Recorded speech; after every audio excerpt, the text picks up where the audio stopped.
Hola amigos, un gusto saludarlos. Bienvenidos a otra edición de EWTN Noticias. Soy Eddie Rodríguez Morel. Yo soy Isabel Díaz Monsalve, nuevamente con ustedes con la información de la Iglesia. Y estos son los titulares. Tribunal Supremo de Elecciones de Costa Rica condena a la Iglesia Católica y evangélicos por opinar sobre temas electorales. La Iglesia proclamará santos a Pablo VI y Monseñor Óscar Romero. Y la Conferencia Episcopal en Colombia se pronuncia contra la eutanasia infantil que se busca implantar en el país. Empezamos el noticiero con noticias desde Costa Rica, donde el Tribunal Supremo de Elecciones condenó a la Iglesia Católica y Evangélica por opinar y haber dado orientaciones pastorales en temas electorales. El Tribunal Supremo de Elecciones de Costa Rica condenó a la Iglesia Católica y a la Federación Alianza Evangélica Costarricense por haber dado orientaciones pastorales con motivo de las elecciones presidenciales del 4 de febrero y les ordenó abstenerse de acciones similares cuando falta menos de un mes para la segunda vuelta electoral. La decisión del Tribunal Supremo se dio luego de favorecer el recurso de amparo electoral presentado contra ambas organizaciones religiosas por su comunicado conjunto del 18 de enero, en el cual daban orientaciones pastorales. En dicho comunicado, ambas instituciones cristianas invitaban a los fieles a ejercer el sufragio meditando delante de Dios y de sus conciencias, reafirmando el valor absoluto de la vida humana desde su concepción y protegiendo a la familia basada en el matrimonio entre un hombre y una mujer, más allá de las posturas internacionales. En su comunicado del 5 de marzo, el tribunal ordenó a la Iglesia Católica y a la Federación Alianza Evangélica a cumplir con el pago de daños y perjuicios que serán definidos por un tribunal contencioso administrativo. Ahora nos enlazamos inmediatamente con nuestro corresponsal en Roma, Álvaro de Juana, quien nos tiene noticias de la última audiencia general del Papa y de importantes decretos. Adelante, Álvaro. Compañeros, si os parece, comenzamos el repaso a la actualidad recordando las palabras que dijo el Papa Francisco durante su última audiencia general aquí en el aula Pablo VI del Vaticano, en la que habló de uno de los momentos más importantes de la misa, la plegaria eucarística. En el misal hay varias fórmulas de plegaria eucarística, configuradas por diversos elementos característicos. El prefacio, acción de gracias por los dones de Dios, especialmente por habernos enviado a su Hijo como Salvador, y que se concluye con la aclamación del Santo. Sigue la epíclesis, o invocación del Espíritu Santo, que con su acción y eficacia de las palabras de Cristo pronunciadas por el sacerdote, hacen realmente presente, bajo las especies de pan y de vino, su cuerpo y su sangre, sacramento de nuestra fe. Se continúa pidiendo a Dios que congregue a todos sus hijos en la perfección del amor, en comunión con toda la Iglesia, y en la súplica se ruega por todos, vivos y difuntos, en espera de participar en la herencia eterna, junto con la Virgen y todos los santos. Y fue uno de esos días en los que improvisó y criticó que en algunas parroquias se pida dinero para celebrar misas por los difuntos. No es la primera vez que lo hacía, pero así volvió a sorprender a todos. El pontífice pidió que las parroquias no cobren por dedicar la misa a un difunto concreto y pronunciar su nombre en el momento de la oración eucarística. La misa no se paga, la redención es gratuita. Si vosotros queréis ofrecer algo, está bien, pero la misa no se paga y es importante entender esto, dijo el Papa. Y ahora una noticia que es fundamental para la historia de la Iglesia y que tanto nos gustan a todos nosotros, y es que el Papa Francisco ha firmado por fin el decreto de canonización del Beato Pablo VI. Esto quiere decir que muy pronto será santo. El Vaticano anunció que el Papa Francisco recibió en audiencia privada al cardenal Angelo Amato, prefecto de la Congregación de las Causas de los Santos, el martes 6 de marzo, y firmó los decretos para la canonización de 5 beatos. El más importante seguramente sea el de Pablo VI. Aún se desconoce la fecha exacta, pero todo parece indicar que será al final del Sínodo de los Obispos sobre los jóvenes, que se celebrará el próximo mes de octubre.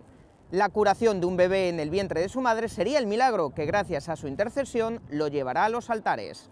Y entre esos decretos hay otro muy importante, el del que fuera arzobispo de San Salvador, en El Salvador, Monseñor Óscar Romero, que fue asesinado por odio a la fe.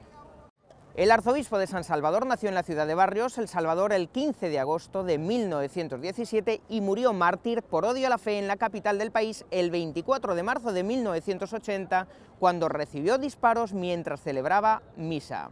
Según las investigaciones, la autoría del asesinato apunta a un grupo vinculado a la dictadura militar. Y ahora, compañeros, dejo que continuéis con otras noticias. Desde Roma informó para EWTN Noticias Álvaro de Juana. Muchas gracias, Álvaro, por la información. Y luego de recibir esta grata noticia que nos comparte Álvaro sobre Monseñor Romero, la Iglesia en El Salvador mostró su alegría. Veamos. Con gran alegría, los fieles católicos en El Salvador recibieron la noticia de que el pasado 6 de marzo el Papa Francisco firmó un decreto que reconoce el milagro atribuido a la intercesión de Monseñor Óscar Romero, quedando todo listo para que la Iglesia proclame santo a quien fue arzobispo de San Salvador. De acuerdo al obispo auxiliar de San Salvador, cardenal Gregorio Rosa Chávez, la canonización del beato Monseñor Óscar Romero ayudará al país a alcanzar la paz y la reconciliación. Y un regalo para que nos reconciliemos. Creo que es el único que va a llevarnos a todo el país a la paz y a la reconciliación. Después de las elecciones, creo que esto es un bálsamo que Dios nos regala para que nos vivamos como hermanos y un país que Él soñó que lo podamos hacer posible entre todos. El cardenal Chávez, quien fue un cercano colaborador de Monseñor Romero, manifestó que el caso fue analizado detenidamente en Roma. Porque es un hecho maravilloso que fue analizado con muchísimo cuidado en Roma y aprobado unánimemente por la Comisión de Médicos. Así que es un día grande para El Salvador. De acuerdo a las investigaciones, Monseñor Romero fue asesinado por un escuadrón de la muerte vinculado a la dictadura militar debido a su constante defensa de los pobres y oprimidos. Nos alegramos muchísimo con esta noticia para todo el pueblo de El Salvador.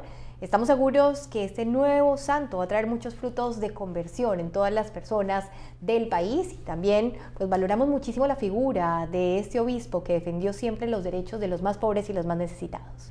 Monseñor Romero nos da un testimonio valiente. Cuando estuvo en juego también su vida, él se mantuvo firme anunciando la verdad, como es su misión, como es nuestra misión. En otras noticias, el Papa Francisco envió sus condolencias a las familias de las víctimas que dejaron los recientes terremotos en Papúa Nueva Guinea. En un telegrama enviado a través del secretario de Estado del Vaticano, cardenal Pietro Parolin, el Papa Francisco mostró su tristeza por la pérdida de vidas en el terremoto que golpeó Papúa Nueva Guinea el martes 6 de marzo.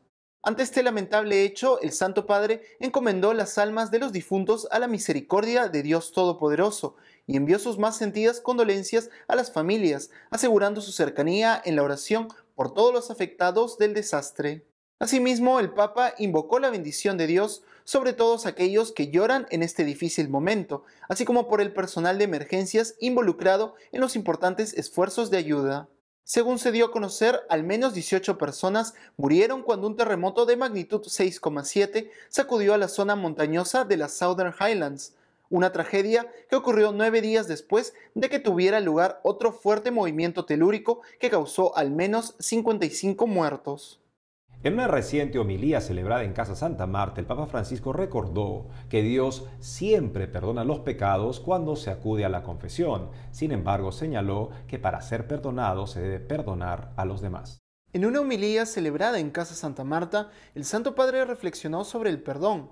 Para ello, recurrió a un pasaje del libro de Daniel en el que se narra cómo Azarías, en medio de las llamas a las que fue arrojado por no haber renegado de Dios, profesa la grandeza del Señor diciendo: «Hoy estamos humillados en toda la tierra por causa de nuestros pecados». Francisco destacó que Azarías acusa a su propio pueblo de los males que padece y agregó que acusarnos a nosotros mismos es el primer paso hacia el perdón. El Señor recibe. El Señor recibe el corazón contrito, porque como Azarías, no hay confusión para los que confían en Dios y le dicen: «He hecho esto, Señor, he pecado contra ti». Dios les tapa la boca, como el padre al hijo pródigo, no lo deja hablar. Su amor lo cubre, lo perdona todo. El suo amore lo copre y perdona todo. Por ello, el Papa Francisco invitó a no avergonzarse en el confesionario a la hora de decir los pecados, aunque manifestó que existe una condición, la cual es que el perdón de Dios es fuerte en nosotros, siempre y cuando perdonemos a los demás. Al respecto, el pontífice señaló que esto no es fácil, porque el rencor se anida en nuestro corazón. Sin embargo, puntualizó que esta condición es necesaria para que el perdón sea efectivo y se pueda comprender su camino. La Iglesia en Colombia organizó una campaña en Twitter con el hashtag Eutanasia Infantil No, para que los fieles y diversos ciudadanos a favor de la vida se pronuncien contra la eutanasia para niños que se busca implantar en el país. Para conocer con más detalles sobre esta situación, estamos enlazados con Monseñor Elkin Álvarez, obispo auxiliar de Medellín y secretario general de la Conferencia Episcopal de Colombia. Monseñor, bienvenido a EWTN Noticias. Buenas tardes, un saludo muy cordial para todos. Monseñor, por favor, cuéntenos cómo fue la acogida de la campaña en Twitter que organizaron en contra de la eutanasia infantil. Bueno, yo diría que esta iniciativa de la Conferencia Episcopal, desde su delegación de comunicaciones, ha encontrado una acogida sorprendente.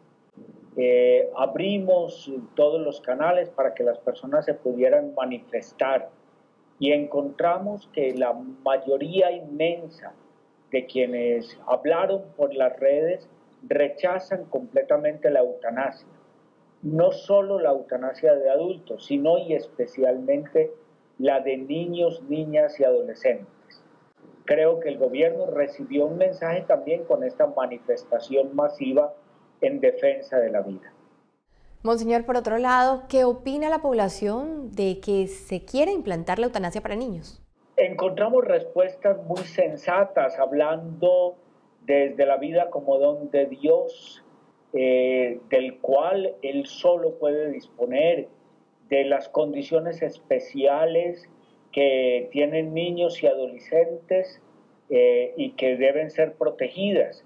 Pero yo creo que el mayor llamado que encontró eco en la población colombiana es la invitación al gobierno para que atienda mejor la salud y así los enfermos puedan encontrar lo que necesitan para curarse. Este fue el gran clamor del pueblo colombiano.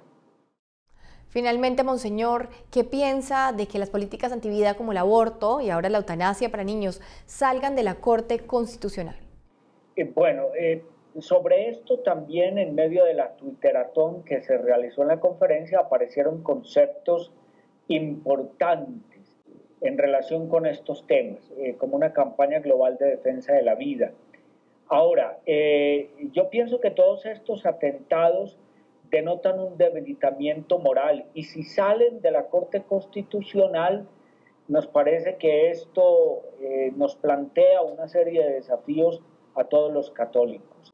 La Corte no debería legislar en estos aspectos y más bien tener en cuenta el derecho a la vida y la constitución firme de la familia.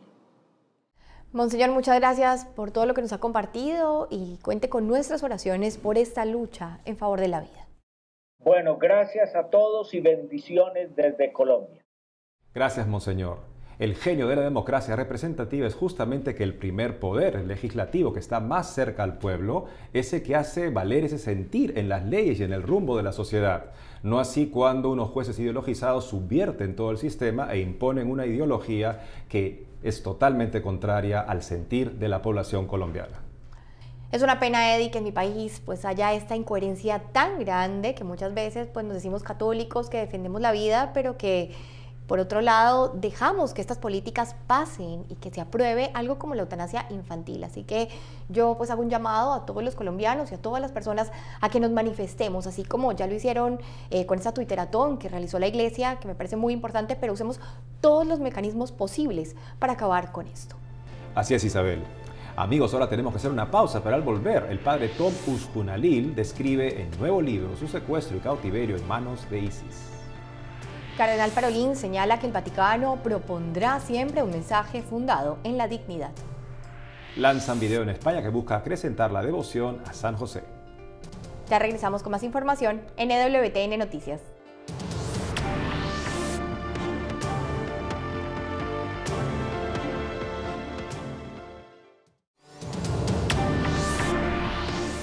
El padre Tom Usjunalil, salesiano, sacerdote que fue secuestrado por el Estado Islámico, publicó su autobiografía en la que describe su experiencia en cautiverio a manos del Estado Islámico. Según informó la agencia de noticias salesianas ANS, el padre Tom Usungnalil escribió una autobiografía titulada Por la gracia de Dios, en la que cuenta su experiencia como cautivo del Estado Islámico durante 18 meses, entre otras vivencias. La obra fue presentada durante un encuentro de la Conferencia Episcopal de la India por el cardenal Baselios Clemis, arzobispo de la Iglesia Católica Ciro Malankar. En el texto, el padre Tom describe diversos pasajes de su infancia en la India hasta su formación en la congregación salesiana, y luego narra cómo fue el secuestro que vivió a manos de ISIS. Como se recuerda, el padre Tom Usungnalil fue secuestrado el 4 de marzo de 2016 en un albergue de ancianos y personas con discapacidad, administrado por 5 misioneras de la caridad en Adén, Yemen. Aquel día, los yihadistas asesinaron a 4 de las religiosas que allí servían. El 12 de diciembre de 2017, el presbítero fue liberado y trasladado a Roma, donde permaneció 2 semanas en la comunidad de los salesianos. Luego, se reunió con el Papa Francisco y dio una conferencia de prensa en la que detalló su cautiverio con ISIS. Posteriormente, el sacerdote regresó a la India, donde actualmente reside. Por otro lado, el padre Tom Usungnalil recibió hace unos meses el Premio Internacional Madre Teresa, otorgado por la Fundación Harmony, por ser una persona compasiva y por su valentía ante el peligro. En esa ocasión, el salesiano sacerdote afirmó que conoció a la Madre Teresa de Calcuta en 1983, la cual le inspiró su humildad y el enfoque amistoso que ella tenía hacia las personas. En Erbil, Irak, se inauguró una escuela católica primaria con la ayuda del gobierno de Hungría. La ciudad de Erbil, en Irak, cuenta con una nueva escuela católica primaria, y es que allí se llevó a cabo la inauguración del colegio Marian Mana, financiado por el gobierno húngaro, la Iglesia Católica en Hungría y la Iglesia Católica Caldea en la capital kurda iraquí de Erbil. La ceremonia de apertura contó con la presencia de representantes del gobierno de Hungría e Irak, así como de Monseñor Bashar Warda, arzobispo caldeo de Erbil. La escuela será administrada por la Iglesia Caldea, pero también contará con estudiantes musulmanes, así lo informó Zoltán Balogh, ministro húngaro de Capacidades Humanas. Cientos de niños de familias desplazadas que aún no han podido regresar del todo estarán estudiando aquí. La escuela es administrada por la Iglesia Católica Caldea, pero permitirá que niños cristianos y musulmanes estudien juntos, bajo el apoyo del liderazgo regional kurdo. Nosotros, como gobierno de Hungría, creemos que es muy importante apoyar a las personas en su país, ya que la educación es muy importante. Por otro lado, el ministro húngaro de Capacidades Humanas comentó que la ayuda del gobierno húngaro en Irak no solo se limita a la educación. Irak puede ser la fuente de los flujos de refugiados, por eso intentamos ayudar en la fuente del problema, y la mejor ayuda siempre es educación y alojamiento. Por eso también estamos apoyando la reconstrucción de un pueblo. Por su parte, el arzobispo caldeo de Erbil, en Irak, Monseñor Bashar Warda, manifestó que la escuela Marian Mana es un reflejo de los esfuerzos de la comunidad cristiana iraquí por llevar a cabo la misión educativa en su país. El mensaje es que los cristianos iraquíes nos quedaremos aquí, y no como huéspedes en nuestra propia comunidad. Seremos más efectivos en cierto modo, ya que llevaremos a cabo la misión educativa en nuestro país. Por lo tanto, la escuela Marian Mana es otra señal de esperanza y compromiso por parte de nosotros, como respuesta a la violencia que nos ha causado el Estado Islámico y la persecución de los cristianos iraquíes. El gobierno húngaro ha llevado a cabo diversas actividades de ayuda y desarrollo en la región kurda autónoma de Irak, financiando también la reconstrucción de Telskov, una ciudad de mayoría cristiana al norte de Mosul, que resultó gravemente dañada en los combates entre las fuerzas kurdas y los militantes del Estado Islámico. Y en Australia, el cardenal George Pell llegó al Tribunal de Magistrados por las acusaciones de abusos sexuales que existen en su contra. El pasado lunes 5 de marzo, el cardenal George Pell, prefecto de la Secretaría de Economía de la Santa Sede, llegó al Tribunal de Magistrados de Melbourne, en Australia, donde se dio inicio al proceso judicial que determinará si será procesado por acusaciones de abusos sexuales cometidos presuntamente por él durante su periodo de labor religiosa en el país.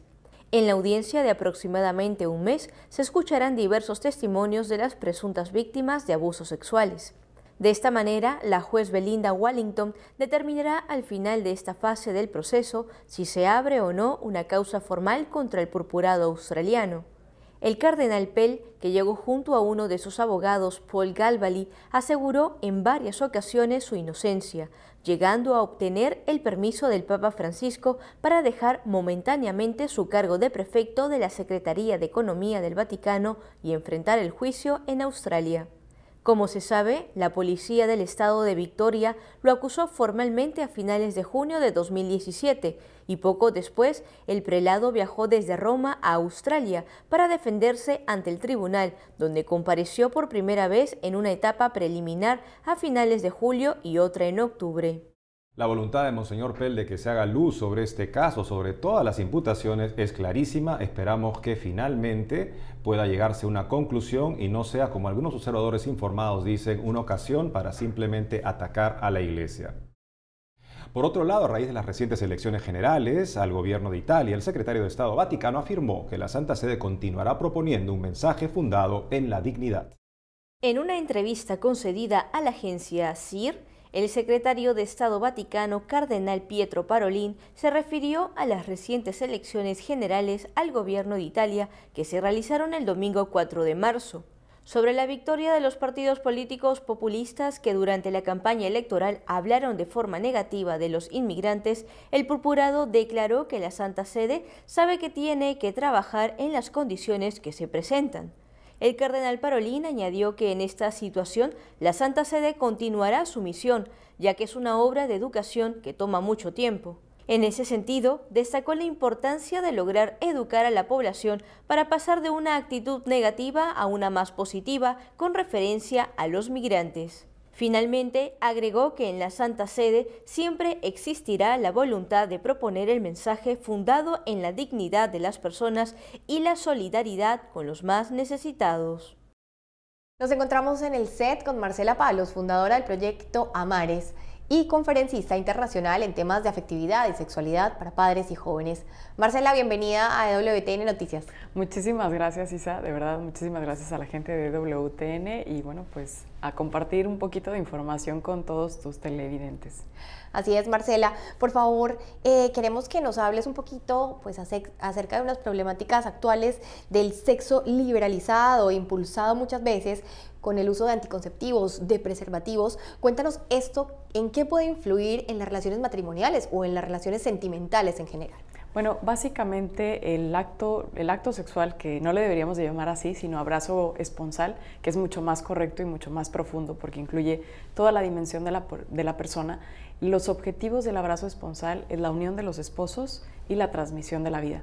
En el momento en que entran los anticonceptivos o el preservativo, es como que ese poder creador que tiene la pareja de co-crear con Dios una nueva vida que va a existir por siempre y para siempre, es como que lo desechamos, ¿no? Es como que agarramos ese don hermoso de Dios que nos invita a los esposos a formar con Él, a crear con Él una nueva vida que va a existir por siempre y para siempre. Es como que si tomamos ese don y lo echamos a la basura, por un lado. Luego, la comunicación de los esposos en el momento en que empieza la toma o ingesta de anticonceptivos, dejan de conocer su cuerpo, además de todos los múltiples daños que tiene para el cuerpo femenino. Por ejemplo, nada más a la mujer le genera 150 cambios químicos. En el caso de las mujeres jóvenes, la toma de anticonceptivos va envejeciendo su útero. Por cada año que una chica pasa tomando anticonceptivos, su útero envejece 2 años. Es decir, una chica que empezó a los 20 a tomar anticonceptivos, para los 30 que se quiere embarazar, su útero ya tiene 40 años. Y entonces va a ser mucho más difícil el poder concebir. Justamente, Marcela, que estamos hablando de los anticonceptivos, del daño que le puede hacer a la mujer, también escuchamos muchísimo ahora pues, a las mujeres pidiendo un feminismo, exigiendo que tiene que exigir un feminismo. ¿Tú crees que existe un buen feminismo o cómo debería ser? Bueno, volviendo a la parte de los anticonceptivos, es decir, los anticonceptivos no empoderan a la mujer, que es lo que se ha venido diciendo, ¿no? Como si el aborto empoderara a la mujer, los anticonceptivos, la liberación sexual, ¿no? Toda esta cuestión no libera a la mujer porque la convierte primero en un objeto sexual de uso y desecho, y luego no la informa y no la educa. Entonces, tanto los anticonceptivos como el preservativo, el condón, han roto la virtud de la responsabilidad en el varón. Y eso no hace que nosotras como mujeres seamos más libres, ¿no? Si el varón no asume sus responsabilidades en lo que le toca, entonces la mujer no es más libre, sino que ahora tendrá que asumir las responsabilidades que el varón no quiere asumir. Y eso no nos hace en una equidad, no puede haber equidad cuando no hay la misma responsabilidad, ¿no? Hay muchísimos métodos de reconocimiento de la fertilidad que son fenomenales, que sí que educan tanto a la mujer como al varón, porque los enseña cómo funciona su cuerpo y además hace que haya un asombro por el propio cuerpo, ¿no? Nada más la menstruación es la renovación del tejido que alberga la vida, porque la vida no puede ser albergada en un tejido viejo. Y si las mujeres no conocemos eso, no nos maravillamos de nuestro cuerpo, no valoramos nuestro cuerpo y no entendemos la grandeza de la sexualidad humana. Así es, Marcela, muy bueno todo lo que nos compartes y hace que valoremos realmente pues el fondo de todo esto, que también es el don de la vida, ¿no? Claro, el don de la vida humana. Y la unión de los esposos, ¿no? Porque el abrazo esponsal, esos son sus dos objetivos, la unión de los esposos y la transmisión de la vida. Gracias, Marcela, a ti por estar con nosotros en EWTN Noticias. Hasta luego. Seguimos con más información. La iniciativa juvenil española Father's Heart, Corazón de Padre, que busca incrementar la devoción a San José, lanzó recientemente un video con ocasión del mes de marzo, tiempo que está dedicado al Padre adoptivo de Jesús. Con este material audiovisual, los integrantes del grupo buscan destacar la figura del santo como padre de todos los creyentes, de todos los católicos, ya que fue el primero, junto a María, que creyó en Jesús y acompañó a Cristo como verdadero padre mesiánico en los primeros años de su vida. Mi padre es San José. Mi padre es San José. Mi padre es San José. Mi padre es San José. Mi padre es San José. Mi padre es San José. Mi padre es San José.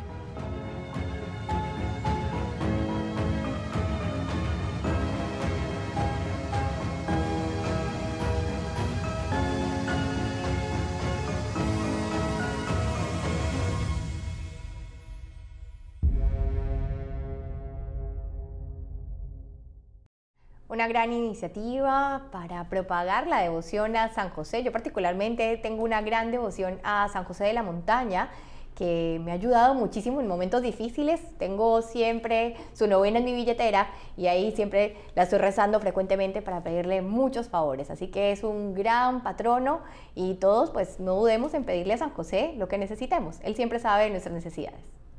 Si Dios Padre le encomendó a San José lo más precioso que tenía, su Hijo eterno y la madre de su Hijo, ciertamente estará listo también para acoger todas nuestras necesidades. Bueno amigos, con esto hemos llegado al final de esta edición de EWTN Noticias. Muchas gracias por haber estado con nosotros. Cuenten con nuestras oraciones y nos encontramos en una próxima oportunidad. Hasta pronto.